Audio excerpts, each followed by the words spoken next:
Ito na guys, umabot na yung in-order natin na panglima na antina para sa ating Piso Wi-Fi hotspot voucher code.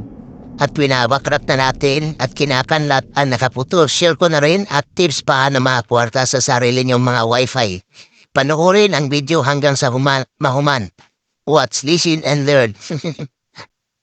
At ngayon, binira na natin ang lungon sa pansyon. At hinabwa natin ang mga unod. Anam-anamin natin sa pagkasimbol.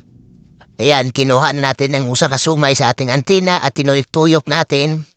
Tinuyok-tuyok at kinuha pang isa at tinuyok-tuyok natin guys hanggang sa humugot.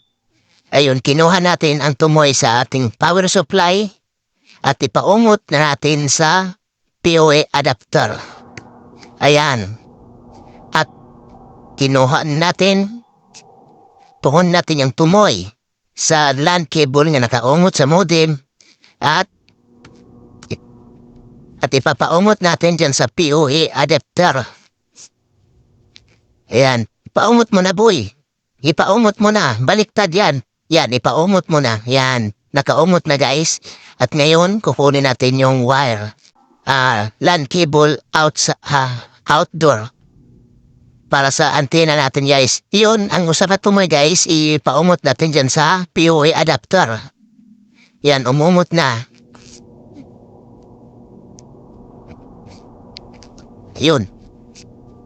At ang isang tumoy sa ating antena, sa outdoor LAN cable natin guys, ipaumot natin sa ating antena. Para yan yung ikukutay natin sa labas mamaya. At ayan, okay na. Tatusok na lahat. At ngayon, susubukan na natin. Iti-testing natin guys kung gumagana ba. Ayan. Iibutin mo natin yung ibang nakasaksak at ipupuli natin yung ating antina. Ayan, pag sumiga yan guys, yung adapter, okay yan. Pag sumiga yung antina, okay yan din guys. Ayan. Ngayon, susubukan na natin. I-try na natin. Kung kusog ba ang signal ng ating Piso Wi-Fi hotspot, pindutin natin yung pangalan ng ating Wi-Fi. Ayan guys, yan, itatap na natin yung RP Store, Piso Wi-Fi hotspot. At lalabas yung kudak ng aking anak. At dyan sa voucher code guys, at ipapakita kung 6-digit number. Yan yung ibubutang natin dyan sa voucher code para maka-access tayo sa Wi-Fi. Ang kantita dyan guys, 3 pesos, so valid for 1 hour. Kung pinindot mo yan ng isang oras, kung saan oras guys, sa sunod, usa ka oras, matatangkas na rin yan. Wala ka ng access sa voucher code ay sa Wi-Fi. Ngayon, panibagong voucher code ka naman ibubutang dyan.